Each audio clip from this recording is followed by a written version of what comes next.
Ya, assalamualaikum warahmatullahi wabarakatuh. Selamat pagi semuanya. Pagi. Waduh, ini rame sekali di studio dan kita pakai studio baru. Betul. Dan harapannya bisa lebih fresh lagi nih. Amin. Dan masih di Morning Zone ya, di akhir pekan ini tanggal 25 April 2025 bersama saya Andri Susanto dan juga Ramdhani Pur. Iya, dan kita berdua akan membahas pastinya tentang olahraga karena Om Bur ini adalah redaktur sportnya Okezone. Om Bur, kira-kira yang menarik isu olahraga di Okezone ini apa nih belakangan ini? Ya, selain jelang MotoGP Spanyol ya, yang berlangsung di akhir pekan ini. Kita bahas tuh ya. Itu bakal kita bahas nanti. Dan yang pasti timnas Indonesia ya nggak pernah ada habisnya nih buat kita bahas kan. Itu dia. Karena kan sebenarnya sih Ketua Umum PSSI Erick Thohir bilang di bulan Juni belum ada rencana untuk nambah pemain naturalisasi gitu. Cuma kan kita nggak ada yang tahu nih gebrakan PSSI kan. Betul. Nggak ada yang menyangka tuh saat di akhir Februari tiba-tiba tuh ada 3 pemain keturunan yang menjalani proses naturalisasi ya. Ada Emil Laudero, ada Joey Pelupesi dan juga ada Dan James. Dan nggak nutup kemungkinan bisa jadi di nanti nih di Mei atau di pasti di bulan Mei, periode bulan Mei. Karena kita tanding melawan Cina di bulan Juni ya kan. Bisa jadi di bulan Mei nanti ada pemain naturalisasi baru. Sebenarnya sih udah terlihat tanda-tandanya nih. Ini dia nih yang kita tunggu-tunggu nih, Okezoners. Kan? Siapa sih yang mau dinaturalisasi? Kalau dari penelusuran Okezone, maksudnya kita lihat baca situasi ya. Kita lihat ada back Leeds United, ada Pascal Struijk nih kan.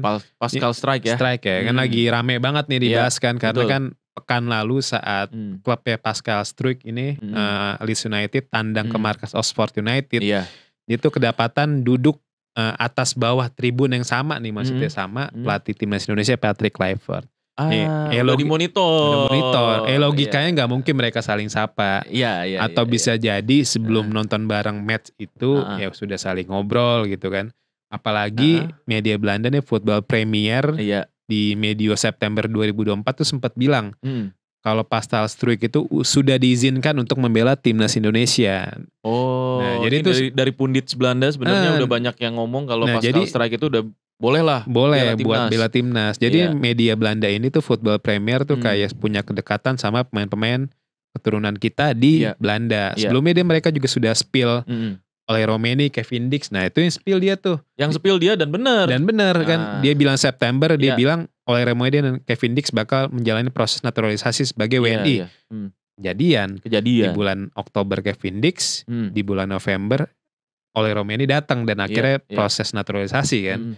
Nah makanya Pascal Struijk ini ada potensi jadi salah satu pemain selanjutnya ya yang bakal memperkuat timnas Indonesia. Padahal sebenarnya Pascal ini kan di awal kan bilang saya nggak apa-apa membela timnas Belanda, tetapi adik saya nanti Rafael yang akan membela timnas Indonesia kan gitu ya. Awalnya dulu gitu kan, jadi kita bagi-bagi nih gitu adik kakak nih gitu. Tapi sekarang kayaknya udah mulai tertarik tapi sebenarnya nggak ada hubungan darah itu mas. Oh nggak ada hubungan darah? Karena namanya sama aja ya. Kok namanya sama? Oh aduh. Suka bercanda kan, memang Mas Andri ini. Suka bercanda ya Bang. Suka bercanda deh. Jadi gak ada hubungan darah? Gak ada hubungan darah. Kalau Eliano sama Tijani kan ada omongan itu kan. Jadi Tijani abangnya main di timnas Belanda, Eliano main di timnas Indonesia gitu. Tapi banyak loh. Banyak netizen yang menganggap mereka ini bersaudara sebenarnya. Banyak. Karena kan namanya hampir mirip kan. Iya. Penyebutannya beda tapi. Penyebutannya beda. Kalau Rafael Struijk, Pascal Struijk. Karena kan ada Pascal Struijk. Oke. Berarti saya Struijk, betul. Berarti beda ya? Beda, tuh, gak ada hubungan darah. Beda. Dari tadi kita di belakang juga udah ngobrol. Ini sebenarnya keluarga bukan sih gitu. Benar, kayak kita bikin gimmick aja lah kita ya. bikin gimmick. Oke. Nah, yang menarik sebenarnya ini akan menjadi puzzle yang terpenuhi akhirnya di belakang timnas ya katanya ya. Benar. Karena kan dalam pola 3-4-3 racingnya Patrick Kluivert nih. Sebenarnya kita sudah punya Justin Hubner ya di back tengah sebelah kiri. Cuma kan ya seperti kita tahu Justin Hubner tuh belum main di level profesional. Dia masih main di kategori U21. Nah beda halnya dengan Pascal Struijk yang sudah main di Premier League. Dia punya 85 caps di Premier League bersama Leeds United. Dan per musim depan juga dia bakal main di Premier League lagi. Karena Pascal Struijk baru saja mengantarkan Leeds United promosi ke kasta teratas sepak bola Inggris. Jadi makanya nih hal yang luar biasa kalau timnas Indonesia bisa dapetin Pascal Struijk yang mana punya nilai harga pasar mencapai 15 juta euro. Nah, yang jadi komposisi Om Bur, kalau misalnya Pascal Struijk ini bisa masuk ke timnas kita. Nah, ini kira-kira siapa yang menjadi lini belakang timnas nih? Ya, yang pasti saya melihat dalam pola 3-4-3 Racing Patrick Kluivert di posisi 3 back sejajar nih ya. Ada Mads Hilgers di sebelah kanan, back tengah sebelah kanan, J.A. di sentral, dan Pascal Struijk di back tengah sebelah kiri. Sebenarnya banyak yang bilang, yang ngapain diubah, kita sudah ada trio chemistry nih kalau kata netizen. Ada Rizky Ridho, ada J.A. dan juga ada Justin Hapner. Nah, terbukti dalam 6 pertandingan bersama timnas Indonesia, trio ini 5 kali clean sheet. Dan cuma kebobolan saat lawan Jepang. Tapi kebobolan gak tanggung-tanggung saat itu 4 gol langsung. Jadi makanya kalau saya melihat kalau timnas Indonesia ingin naik ke level yang lebih tinggi, ya trio inilah. Trio ini tuh trio Mads Hilgers, J.A. dan Pascal Struijk yang harus diturunkan oleh Patrick Kluivert. Nantinya ya, mungkin di bulan Oktober saat kita main di babak keempat, kalau kita lolos ke babak keempat, atau nanti di putaran final Piala Dunia. Harapannya sih kolaborasi ini bisa terjadi gitu. Dan ini tapi kan butuh chemistry ya, Om Bur. Pasti. Iya kan? Dan kalau menurut Om Bur sendiri, chemistry dari ketiga pemain belakang ini gimana? Ya kalau kita lihat di saat melawan Australia kan, saat itu Patrick Kluivert nurunin 3 back sejajar itu Mads Hilgers, J.A. dan Kevin Verdonk. Memang chemistry antar pemain belum terlalu padu ya. Karena kan pertama Kluivert baru datang sebagai pelatih. Yang kedua pemain juga hanya punya waktu 2 hari untuk saling latihan. Maksudnya untuk saling memahami satu sama lain. Jadi ya itu wajar lah. Karena di saat melawan Australia back kita kocar-kacir ya. Karena saat itu permainan kita garis pertahanan terlalu tinggi. Jadi pemain Australia tinggal umpan-umpan terobosan aja. Dan itu kelar lah kita. Makanya di pertemuan kedua garis pertahanan kita agak rendah, dan itu ini melawan Bahrain. Nah, makanya Patrick Kluivert sudah mencari sudah mendapatkan solusi lah ya untuk bagaimana menguatkan pertahanan timnas Indonesia. Nah, makanya sebenarnya kalau masalah chemistry kan Hilgers, Ijs dan Struijk ini sempat main di kompetisi yang sama ya, sama-sama pernah bermain di Eredivisie. Jadi secara bahasa mereka juga sama. Satu lagi mereka juga punya kualitas kan. Betul. Jadi seharusnya kalau sudah rutin latihan bareng ya nggak ada masalah. Benar-benar. Dan memang ini menjadi racikan yang nantinya akan bisa menambah kekuatan timnas Indonesia ke depannya. Betul. Harapan seperti itu ya. Tapi nggak cuma Pascal nih katanya. Nah betul. Karena kan menurut akun-akun scouting ini kan ada beberapa pemain yang sudah menyatakan siap untuk membela timnas Indonesia. Pertama ada kipernya FC Volendam nih. Ada Kaine van Wevelen. Ini bukan kiper yang kaleng-kaleng karena dia baru saja mengantarkan FC Volendam promosi ke Eredivisie. Sepanjang musim ini dia mencatatkan 26 kali penampilan dan hanya kebobolan 21 kali. Nah itu statistik itu sangat bagus untuk kiper yang berusia baru 21 tahun. Nah jadi kan netizen juga banyak bilang, ngapain naturalisasi kita? Kita sudah punya Emil dan Martin Pas gitu. Nah, cuma ya ini untuk jangka panjang. Karena ketika Emil Audero dan Martin Pas nanti sudah mulai menua, masih ada Kaine van Wevelen ini. Satu lagi dan juga Kaine ini bisa kita manfaatkan untuk timnas U23 ya kan.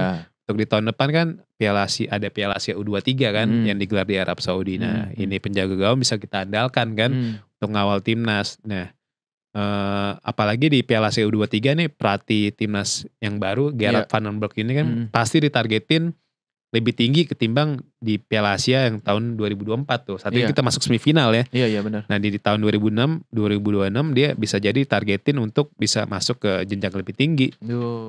Entah itu tetap di semifinal atau masuk final gitu.